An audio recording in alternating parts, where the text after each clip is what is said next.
Hello everyone, कैसे आप सब। मैं जैसिका गुप्ता आप सभी का स्वागत करती हूँ। एंड आप सब कैसे हो। एंड मैं, मेरे बच्चे, हम सब लोग बहुत ज़्यादा अच्छे से है। तो जैसे जी ये जो कहानी हमारी शुरू है, मतलब कि मेरी जो कहानी शुरू है, इसमें मुझे कुछ कमेंट दिखे थे, मतलब मल्टीपल टाइम सेम कमेंट्स दिखे थे कि दीदी आप अब तक चुप क्यों थी, आप अभी तक कहाँ थी, अगर आप पहले बोलती तो शायद किसी का मतलब ज्यादा नुकसान नहीं हो और किसी का नुकसान नहीं होता। तो देखो मैं आप लोगों को बताती हूँ। 3 साल पहले मैं चुप हो गई थी, मुझे चुप करवाया गया था। मैं आज बोल रही हूँ, मैं आज अगर बोल रही हूँ, ये तो पुरानी बात है। मैं आज कह रही हूँ, ना मैं किसी के कैरेक्टर पे उंगली उठा रही हूँ, ना मैं किसी के परिवार पे उंगली उठा रही हूँ। मैं सिर्फ वही बता रही हूँ जो मेरे साथ हुआ था। एंड आज सामने वाली की असलियत सबको पता है। ईच एंड एवरीवन सब कुछ जानता है कि सामने वाला इंसान कैसा है, कितने लोग आके बोल रहे हैं, तब पर भी लोग मेरे पे उंगली उठा रहे हैं कि तुम व्यूज कमा रही हो, तुम फॉलोअर्स बढ़ा रही हो। तो 3 साल पहले अगर मैं बोलती, जब अगला इंसान को देवी का दर्जा मिला हुआ था, तो क्या मेरी बात कोई सुनता? आप अपने दिल पे हाथ रख के बोलो, क्या कोई सुनता? मुझे ये इल्जाम लगे थे कि ये पैसे वाली है और विधवा औरत से जलती है, और विधवा औरत की तरक्की इससे दिखी नहीं जाती, इसके पास तो इतना पैसा है तभी भी विधवा औरत से जलती है, जलकुकड़ी है। इतने घटिया घटिया इल्जाम मेरे पे लगे थे उस समय में। मतलब इनका कैसा था ना, इनका ना ऐसा गैंग हुआ करता था, टीम हुआ करता था। ये अकेले नहीं थी, इनके कुछ शुभ चिंतक थे, इनके कुछ दोस्त थे, इनके भाई बंधु थे, इनके कजिन्स थे। ऐसे करके इनका एक बड़ा सा एक टीम हुआ करता था और ये टीम के साथ आक्रमण करती थी। अब मैं अकेली सिंगल कितनों को जवाब देती, कितनों को रोकती। खैर ये मैं आगे आप लोगों को कवर करूंगी कि मैंने कैसे बैकआउट किया एंड मैंने कैसे अपने आप को इन सब में से छुड़वाया, वो मैं कहूंगी आपको। लेकिन आप थोड़ा सा पेशेंस रखो, सारी बातें क्लियर होंगी। पहले ही मेरे पे इल्जाम मत लगाओ। तो देखो ये हुआ था, ये नाटू पाटू हुआ, मेरी बेटी का हुआ। मेरी बेटी को ऐसा कहा तो मुझे बहुत ज्यादा बुरा लगा था। और इनफैक्ट मुझे रोना तो खैर, मुझे बहुत तेज गुस्सा आया था कि मुझे बोला तो बोला, मेरी बेटी को तुमने क्यों बोला। तो फिर मैंने ना 2-3 दिन तक कोई बात नहीं करी, क्योंकि यार मुझे बहुत सचमुच ना, मैं मुंह पे बोल रही हूँ कि मुझे गुस्सा आया था, मुझे बहुत तेज गुस्सा आया था कि मैंने तेरे लिए क्या किया क्या नहीं, वो तो गड्ढे में तुम डाल, जाने दो, मरने दो, वो मैं सब कुछ नहीं बोल रही हूँ। सिर्फ इतना बोलो कि मेरी बेटी को तुमने क्यों बीच में घसीटा, तुमने मेरी बेटी को क्यों बोला। 2 दिन तक मैंने कोई बात नहीं करी, सामने से भी कोई मैसेज नहीं आया। तो तीसरे दिन मैंने खुद ने सामने से मैसेज किया कि हेलो, कैसे हो, कैसी हो, और घर में सब ठीक है क्या। मैंने मैसेज किया सामने से, चलो कर देती हूँ भाई, वो बीमार रहती है, गोलियां खाती है, उनको वो सर दर्द क्या बोलते, माइग्रेन का बीमारी था उनको। मैं सोची कुछ ज्यादा उसको प्रॉब्लम ना हुआ हो, खबर ले लेती हूँ एक बार। मेरे मैसेजेस सीन किए, 1 घंटे बाद सीन किए, कोई रिप्लाई नहीं दिया। सीन करके मेरे मैसेजेस छोड़ दिए। तब मैं समझ गई कि इनको जरूरत नहीं है, इनका अब काम पूरा हो गया है और अब इनको मेरी जरूरत नहीं है। इनको जितना काम मेरे से करवाना था इन्होंने करवा लिया, अब इनका हो गया है। दूसरी तरफ उनके जो चाचा जी थे, मेरे हस्बैंड से लगातार पैसे मांग रहे थे। मेरे हस्बैंड लगातार मना कर रहे थे, हमने पैसे नहीं दिए, 2 बार दिए, 3 बार दिए, उसके बाद हमने स्टॉप कर दिया कि अब हमारे पास पैसे नहीं है, हम खुद ही, हम लोगों को खुद कोई प्रॉब्लम है तो हम आपको कहाँ से दे। तो उनका था कि कभी मतलब 5,000 दे दो, कुछ नहीं है तो 2,000 ही दे दो। लेकिन मेरे हस्बैंड ने 1 रुपया भी नहीं दिया, क्योंकि यार हुआ ना, 2-3 बार तो दिया, फिर हम कितना देंगे। फिर हमने वो चीज भी स्टॉप कर दी। और मेरे हस्बैंड को सारी चीजें बताई, जो मेरी बेटी का उसने नाम लिया था, सारी चीजें मैंने मेरे हस्बैंड को बताई। मैं उनको सब कुछ बताती थी, शुरू से बताती थी, तो मैंने ये चीजें भी उनको बताई। उनको भी कहीं ना कहीं बुरा लगा कि यार बच्चे का नाम लेने की जरूरत नहीं थी। तो ये हुआ। फिर मैंने बहुत दिन तक उनसे बात नहीं करी, ना उनकी मेरी, मतलब ना उनकी उन्होंने मुझे कांटेक्ट किया, ना मैंने उन्हें कांटेक्ट किया। लगभग 15-20 दिन हो गए, हमारे बीच कोई कम्युनिकेशन नहीं हुआ। ना मैंने एफर्ट्स किए, ना उन्होंने एफर्ट्स किए। हमने मतलब रिश्ते सुधारने की कोई कोशिश नहीं, ना मेरी तरफ से, ना मैंने तो पहले बहुत बारी कोशिश करी थी, उन्होंने एक बारी भी कोशिश नहीं की। मेरा सिर्फ इतना था ना कि तुम एक बार आके सॉरी बोल दो। मेरी बेटी रो रही थी कि मम्मी मेरी वजह से आपकी दोस्ती टूट गई, दीदी से आपकी दोस्ती टूट गई मेरी वजह से। मैं बोली बेटा तेरी वजह से कुछ नहीं हुआ, ये सब भगवान की इच्छा है, सब कुछ वो करता है, किसी की वजह से कुछ नहीं होता है। तो वो लेडी अगर एक बार आके मुझे सॉरी बोलती ना तो शायद मैं उसको माफ कर देती। दिल से अगर सॉरी बोलती कि चलो बच्ची के लिए मैंने कहा, गुस्से में कहा, मुझे माफ कर दे, मैं सचमुच में उसको माफ कर देती। लेकिन वो नहीं आई। 15-20 दिन बीत गए। तो फिर हमारा कैसा था ना कि हम लोग रील्स बनाते। यूट्यूब का उस समय ना उतना ज्यादा मतलब नहीं था बट उतना ज्यादा क्रेज नहीं था। सब ज्यादातर रील्स ही बनाते थे। हमारा एक दूसरे की रील्स पे मतलब लाइक कमेंट, मतलब जैसे मैं लाइक करती थी उनकी रील पर, मैं उनकी रील पे एक दिल वाला कमेंट भी छोड़ती थी, लेकिन उन्होंने मेरी रील्स पर लाइक कमेंट करना बंद कर दिया। मेरा लाइक कमेंट जा रहा था, उनका लाइक कमेंट आना बंद कर दिया। पब्लिक ने नोटिस किया, तो उन पब्लिक को लगा कि ये तो कर रही है, वो नहीं कर रही है, मतलब उसके साथ कुछ तो बुरा किया है, तभी दीदी नहीं कर रही है जेसिका दीदी के वीडियोस पे लाइक कमेंट। और मैंने कहा ना, इनका ना एक ग्रुप होता था, एक ग्रुप, उनके शुभ चिंतक होते थे, इनके भाई बंधु होते थे, इनके दोस्त यार होते थे, ऐसा इनका ना बहुत बड़ा ग्रुप था। तो उसके बाद पब्लिक में हल्ला होना शुरू हो गया, मेरे पास कमेंट्स आना शुरू हो गया, मेरे पास फेक आईडी से कमेंट आनी शुरू हो गई, एक सिलसिला शुरू हो गया फेक आईडी से कमेंट आने का। क्यों? इटार से गई थी ना फॉलोवर्स के लिए, लाइक्स के लिए। हाँ, तू तो गई थी ना, अब जाना, अब क्यों नहीं जा रही है? मैं समझ गई कि किसने लिखा है, क्योंकि ना जब आप किसी के साथ रिश्ता में मतलब रिश्ता आपका रहता है ना, आप किसी के साथ चैटिंग करते हो ना, तो आप ना उनका चैटिंग का लैंग्वेज भी पहचानते हो। ये ह्यूमन नेचर होता है, हम पहचान जाते कि ये टाइपिंग किसने किया है। मेरे पास सबूत नहीं है कि उसने किया था, लेकिन मेरी आत्मा कह रही थी कि ये किसने किया है, वो नहीं, उसके भाई बंधु। और मैं एक और बात यहाँ पे क्लियर करवा देती हूँ कि जो मैं रील्स बनाती थी ना, उसके गाने ये मैडम मुझे देती थी कि ये गाने पे रील बना। और जो मेरे कैप्शंस होते थे बड़े बड़े हिंदी में, मुझे हिंदी में कैप्शंस भी वो देती थी जो मैं कॉपी पेस्ट करके लगाती थी। मेरे कैप्शंस भी नहीं होते थे। तो मैं समझ गई कि ये किसने लिखा हुआ है। हालांकि मेरे पास इस चीज का सबूत नहीं है, बट मेरी आत्मा जानती थी कि ये किसने लिखा हुआ है। ये हुआ। इसके बाद ना फेक आईडी से मेरे पास कमेंट शुरू हो गई कि तू तो लाइक फॉलोवर्स के लिए गई थी ना उसके पास, क्यों अब नहीं जाना है क्या? तूने तो उसको फेंक दिया ना, तू तो जलती है ना उससे। इस तरह के इल्जाम मेरे ऊपर स्टार्ट हो गए। अभी देखो, अगर 10 कमेंट इस तरह की आएंगी ना, तो 10 कमेंट और भी आती है, मतलब और भी लोग देखा देखी बोलते हैं। तो इस तरह से मेरे ऊपर इल्जाम पे इल्जाम लगने लगे। लेकिन वो चूचा कुछ नहीं बोल रही थी, वो एकदम साइलेंट थी। तो फिर मेरी जो फ्रेंड है प्रियंका, उसने ना हमारा कॉन्फ्रेंस कॉल करवाया कि चलो तुम लोग फालतू में एक छोटे से डांस के लिए इतना लड़ रही हो बच्चे की तरह, चलो तुम लोगों का हम खत्म करो, झगड़ा खत्म करो। कॉन्फ्रेंस कॉल करवाया। फिर हमारी बहुत बहस हुई, उस कॉल पे भी हमारी बहुत बहस हुई। उसने कहा कि तुमने जीजू को सब कुछ क्यों बता दिया, तुमने गुनगुन को सब कुछ क्यों बता दिया, मैंने ये सब कहा था।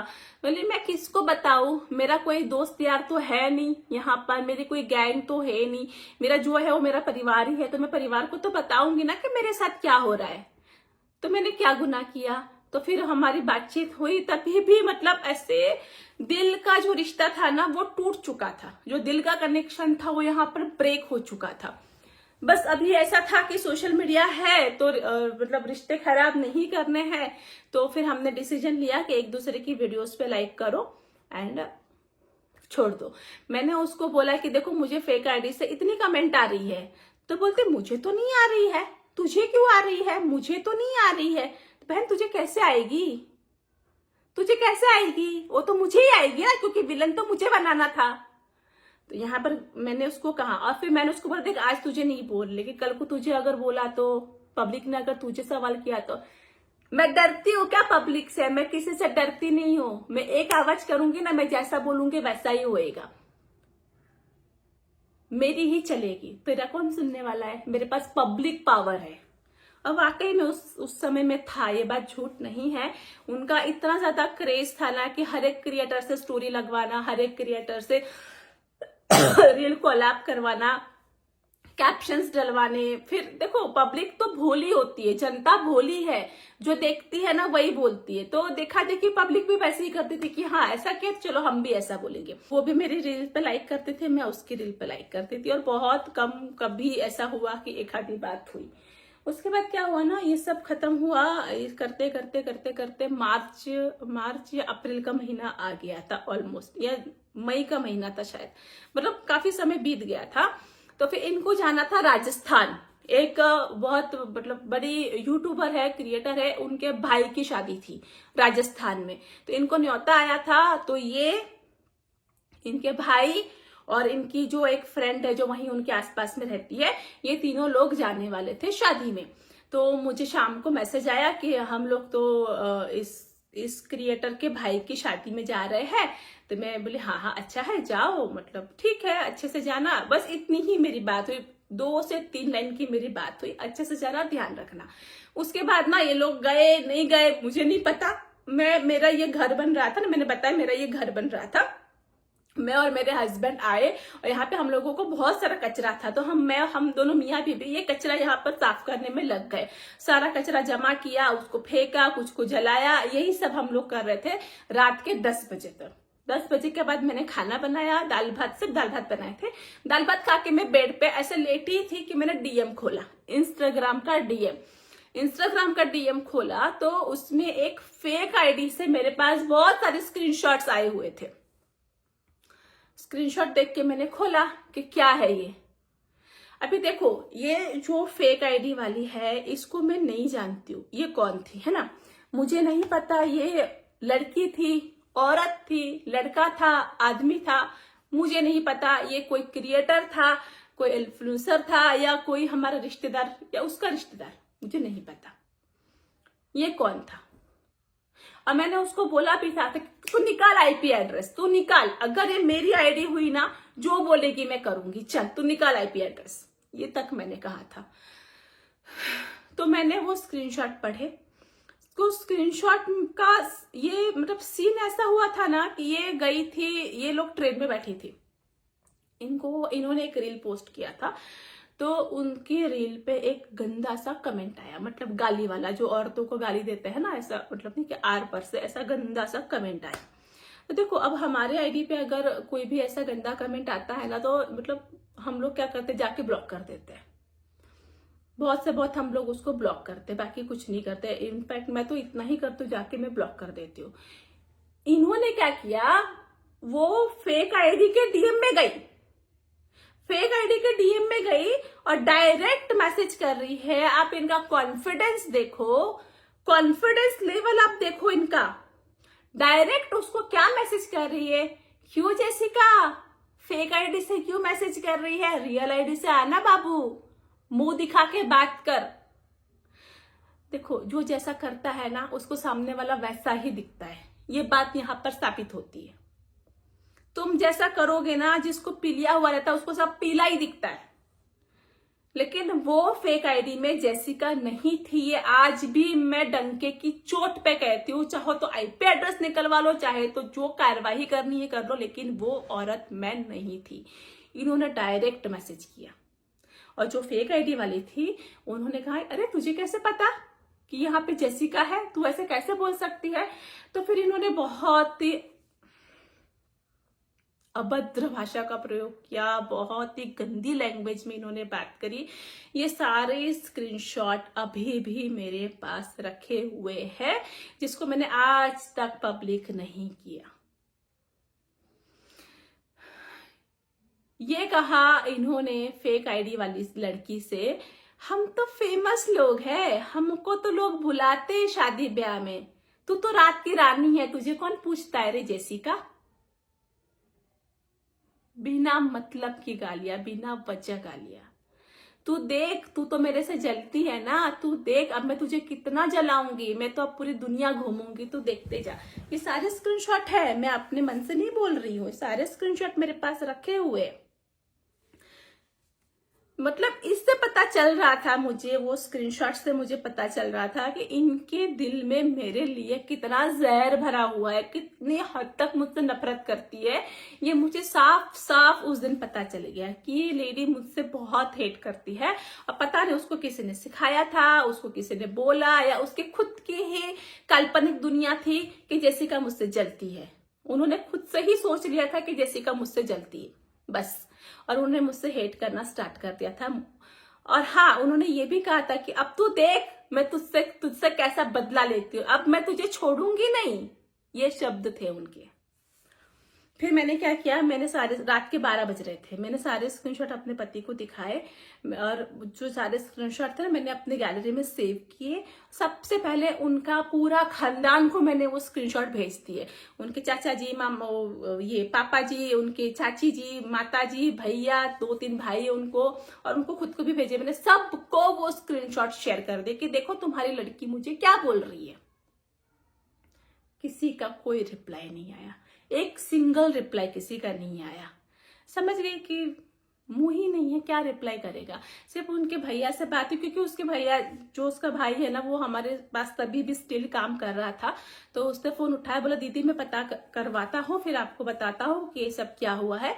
लेकिन वो आज तक पता ना तो उसने करवाया है ना उसने बताया है। तो ये हुआ, लेकिन मुझे बहुत बुरा लगा था और मुझे बहुत गुस्सा आया था कि एक तो मेरी बेटी को बुरा बोला, उसके बाद मुझे बिना वजह गाली दे रही है, बिना मतलब कि मुझे गाली दे रही है, इतना गंदा गंदा गाली मुझे दे रही है, क्यों।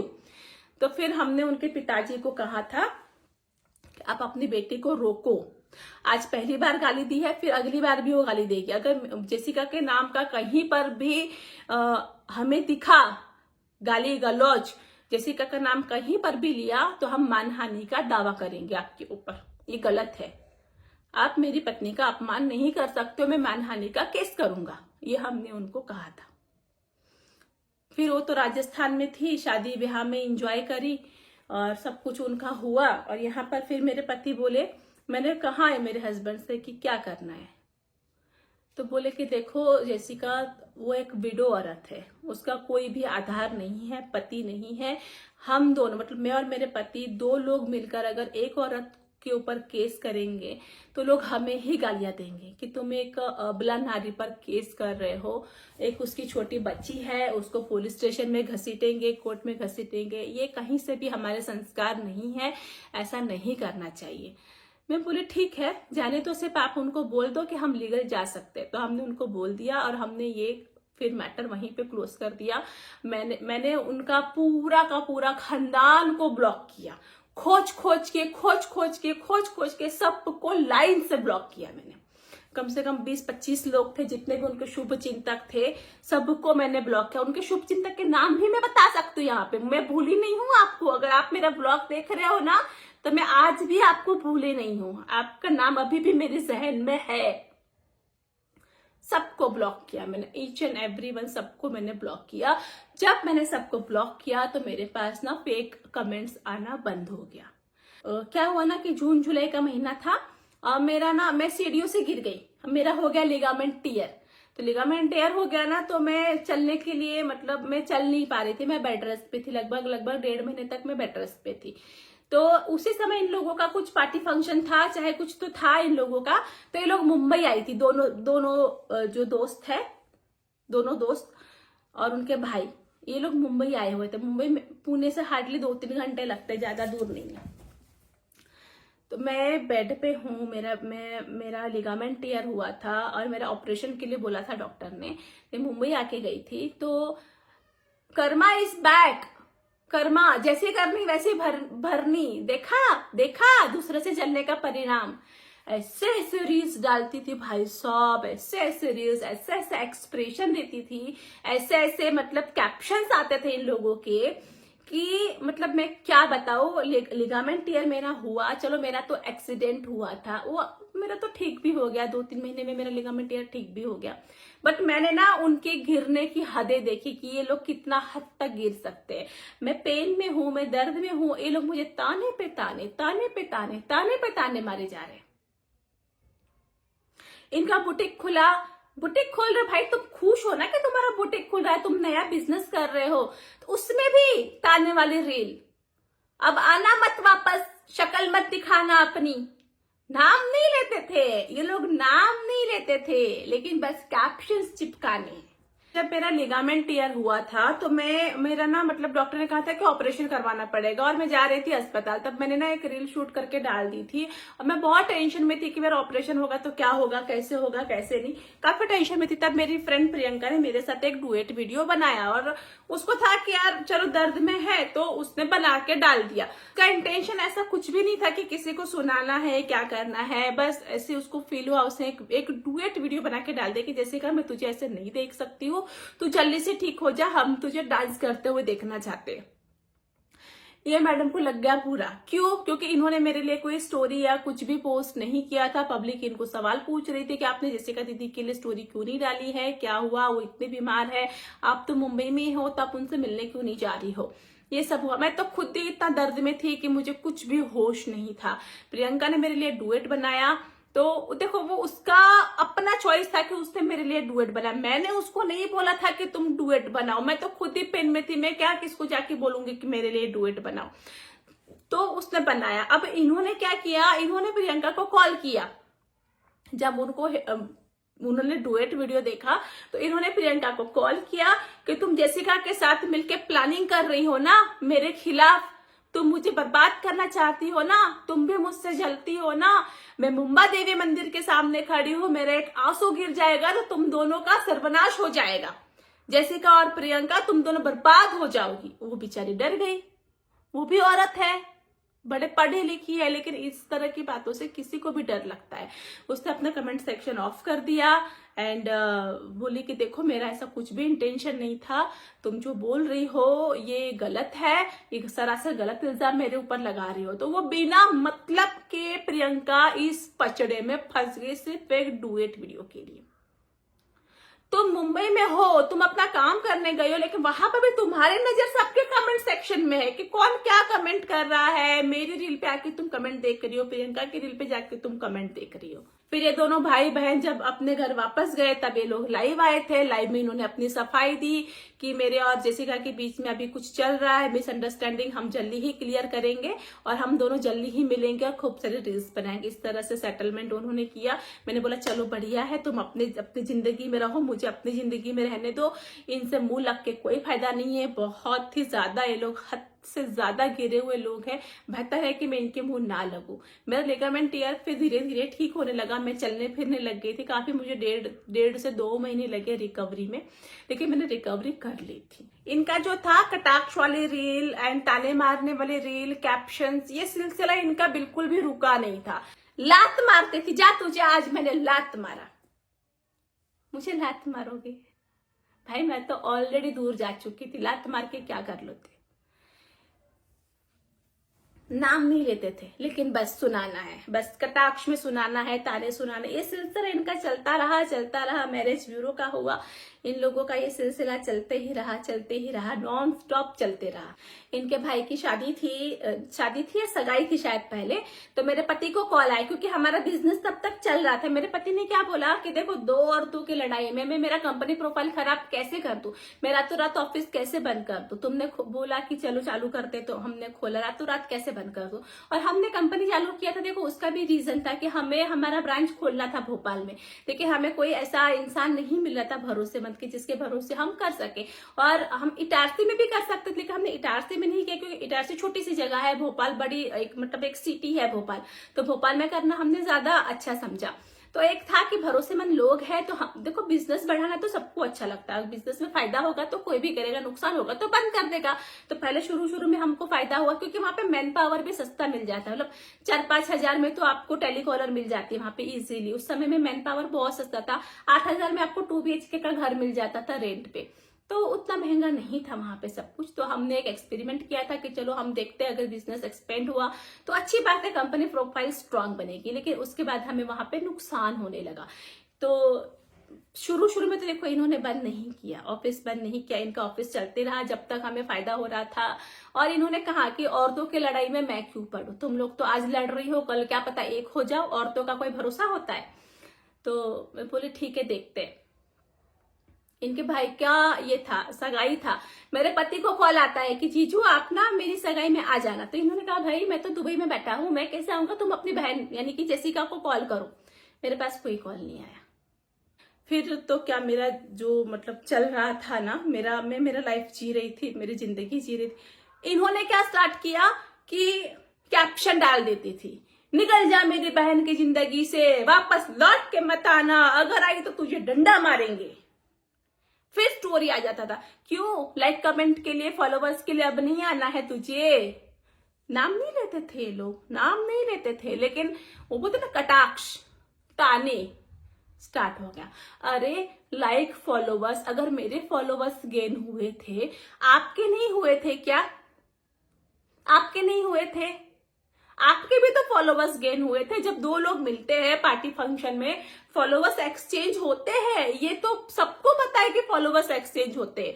अगर मुझे फॉलोवर्स गेन हुए थे, आपको भी तो हुए थे। आप ये क्यों भूल जा रहे हो कि आपके पास भी फॉलोवर्स आए थे? आपको सिर्फ मैं ही दिखती हूँ, सिर्फ मैं ही बुरी नजर आती हूँ आपको।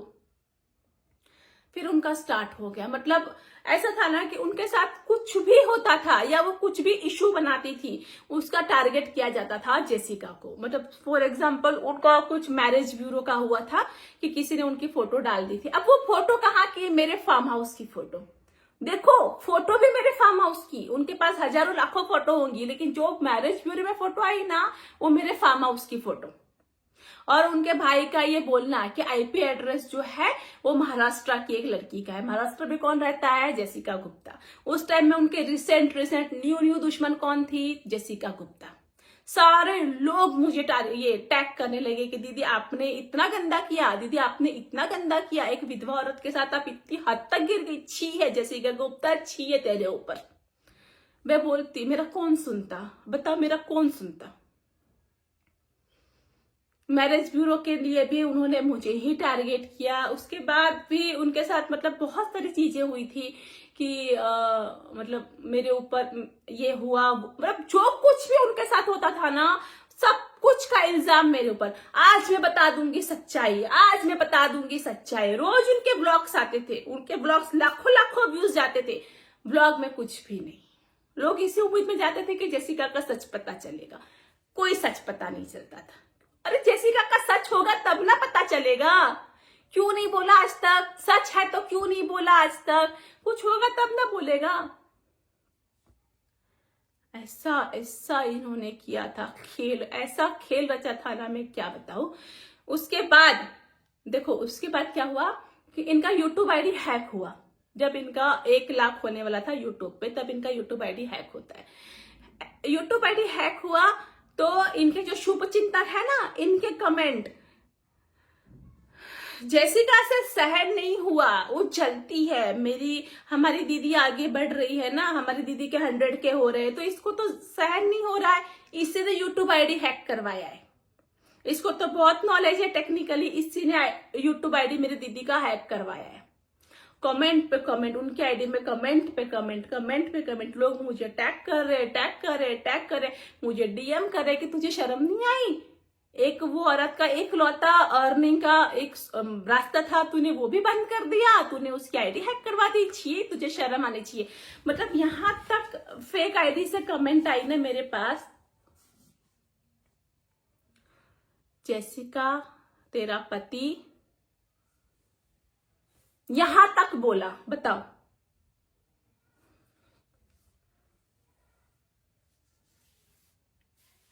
इतना हद तक कोई कैसे गिर सकता है यार?